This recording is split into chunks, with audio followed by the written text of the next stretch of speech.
ajaran 2024-2025, yang mana pada tahun ini berjumlah sebanyak 17 orang, 12 orangnya perempuan, anak-anak putri, yang 5 orangnya putra. Ini kebalikan tahun lalu. Tahun lalu banyak yang laki-laki, perempuannya cuma berapa? 8. Jadi ya, setiap tahun inilah agenda tahunan kita di setiap sekolah, adanya pertemuan, adanya juga perpisahan, pelepasan siswa-siswi di akhir ajaran, akhir tahun ajaran ya. Alhamdulillah untuk tahun ini, karena memang setiap tahun itu ada perubahan-perubahan dalam bentuk ujian, bentuk penilaian ya, dan untuk tahun ini juga ada perubahan dalam bentuk ijazah nantinya Bapak Ibu ya. Jadi untuk kelulusan ya, alhamdulillah kalau di SD itu jarang yang tidak lulus ya, kecuali itu yang parah benar ya. Kemungkinan insya Allah lulus semua. Jadi hanya nanti penilaiannya saja, berbeda karena ada 2 penilaian ya Bapak Ibu ya. Ada 2 penilaian. Yang pertama, nilai ijazah itu diambil dari nilai rapot semester 1 dan semester 2 ya.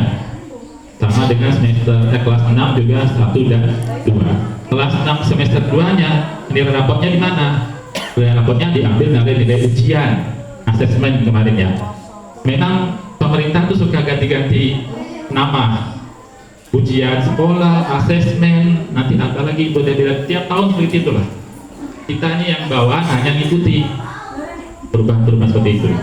Jadi nanti dibagikan SKL ini hasil olahan nilai dari kelas 5, kelas 6 dan nilai akhir ujian dijumlahkan lalu dibagi rata, dapatlah nanti peringkat 1, 2, 3. Nah, sebelah ke ijazah nilainya. Kedua, nilai rapot. Nah, nilai rapot nanti diambil hanya di semester 2, semester 2 nya kelas 6, pas waktu ujian. Nilai ujian akhir itu pun tidak bisa nilai aslinya Bu. Nilai aslinya ya tahulah macam-macam model ya. Akhirnya wali kelas juga harus menambah dengan nilai harian, ditambah nilai praktek.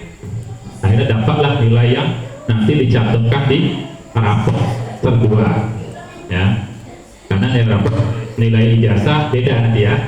Nanti rankingnya juga beda, ada 2 ranking nanti. Ranking ijazah, ada anak-anak ranking ijazah nanti disebutkan. Nanti ada lagi pembagian rapor semester 2 nanti disamakan dengan anak kelas bawah. Kemungkinan pembagian rapornya itu tanggal 20 ya, 20 Juni. Karena sistemnya pakai e-raport. Nanti bukanya sama-sama. Kalau saya duluan kerjakan, kelas lain belum, tidak bisa. Harus barengan e-raportnya tuh. Jadi nanti anak-anak juga nanti dihubungi kelas 6, nanti pas pembagian raport semester 2 nanti dihubungi lagi, dapat raport, ranking lagi di raport dan sertifikat. Jadi ada 2 nanti mulai sertifikatnya. Yang ini hari ini dibagikan hanya SKL kelulusan, fotokopinya nanti untuk mendaftar di sekolah SMP, Hasanawiyah atau pondok terserah. Lalu ada sertifikat prestasi. Nah, lalu medali kelulusan ada, medali kelulusan juga dapat dari anak-anak sudah siap. Lalu juga ada tali asih kenang-kenangan dari wali kelas dan guru mapel MTK. Nanti ada amplop nilainya berapa itu berapa, tidak tahu lah. Nanti hanya sebagai motivasi anak-anak agar bisa sukses atau bisa maju ya. Jadi nanti itu dibagikan semua. Setelah itu anak kelas 6 apalagi di kelas sekolah sudah bebas. Setelah perpisahan anak kelas 6 sudah boleh tidak ke sekolah. Nanti ini kan guru-guru lagi merekam nilai, nanti mau mengerjakan rapor. Nanti pembagian rapornya diinfokan. Kalau jadwal tanggal 20 apa maju atau tidak itu nanti diinfokan di grup masing-masing. Selanjutnya nanti anak kelas 6 nanti dihubungi lagi untuk mengambil upload di tanggal 20 lah nanti ya. Oke. Hanya ini saja pesan saya dari wali kelas. Nah, satu lagi, mohon maaf Bapak Ibu, saya selaku wali kelas 6 mungkin udah beberapa tahun menjadi wali kelas 6, mungkinan ada salah kata, salah perbuatan di dalam mendidik anak ibu semuanya di kelas 6, dan juga di grup WA kelas kemungkinan ada yang tidak berkenan. Tapi kalau saya demi insya Allah kalau ada apa yang ditanyakan, saya insya Allah cepat jawab. Kalau saya baca WA, tetap saya komunikasikan di grup WA, karena memang itu sudah zamannya sekarang. Karena komunikasi ada apa, infonya itu harus kita komunikasi situ. Kemarin juga sibuk tuh masalah masak-masak kan di grup WA. Jadi itulah sebagai media komunikasi antar per kelas, karena setiap kelas juga ada grup WA-nya. Selanjutnya sebagai wali kelas saya berpesan kepada anak-anak kelas 6 untuk lanjut sekolah, tetap lanjut sekolah.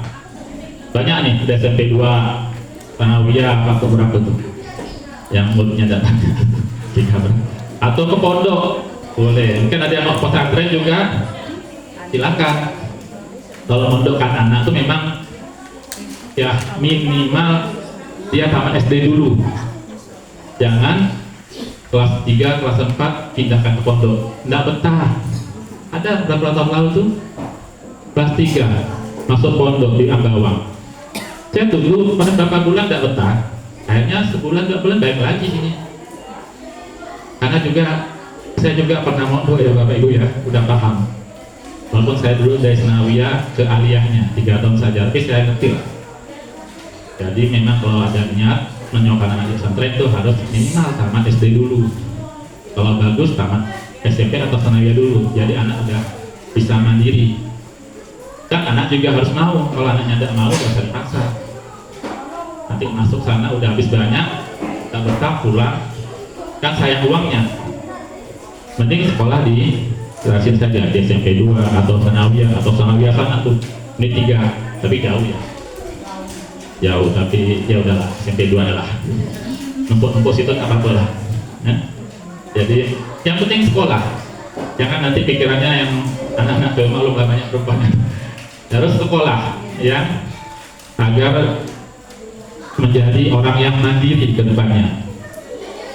Ya, sekarang kan mau laki perempuan bebas, mau bekerja boleh, tidak kerja juga boleh. Tapi di sekolah ini kan banyak perempuannya, bekerja semua.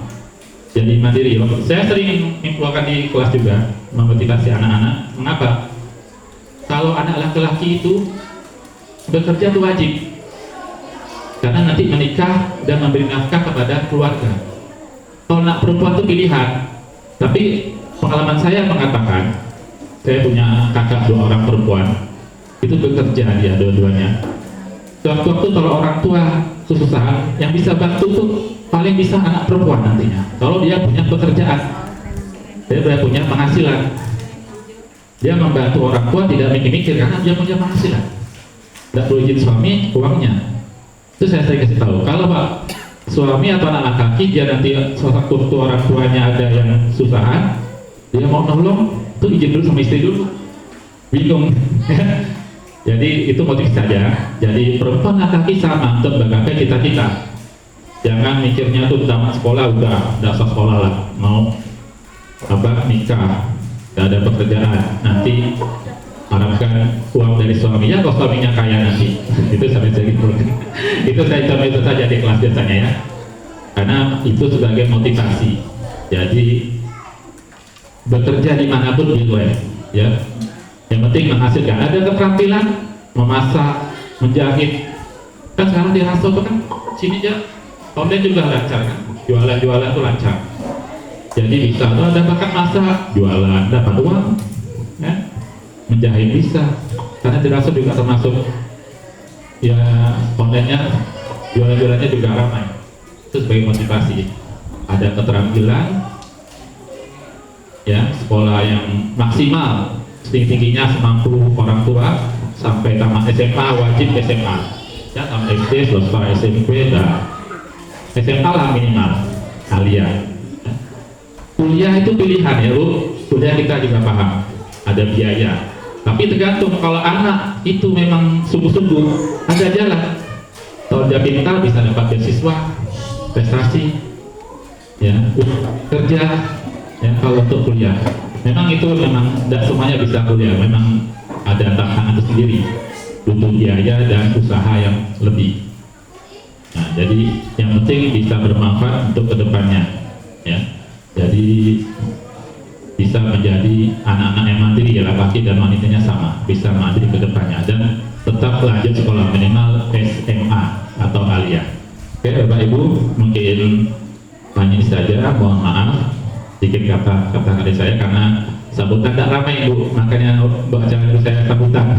Jadi buat desanya tidak ada, RT-nya tidak ada, ya tidak apa-apa. Sekalian saya bicara juga untuk kata-kata terakhir untuk di wali kelas 6, untuk kata-kata pisahan sebagai motivasi untuk anak-anak. Terima kasih. Wassalamualaikum warahmatullahi wabarakatuh. Kami ucapkan terima kasih. Sambutan yang keempat, yaitulah sambutan perwakilan wali murid kelas 6 kepada Ibu, kami persilahkan. Mantap.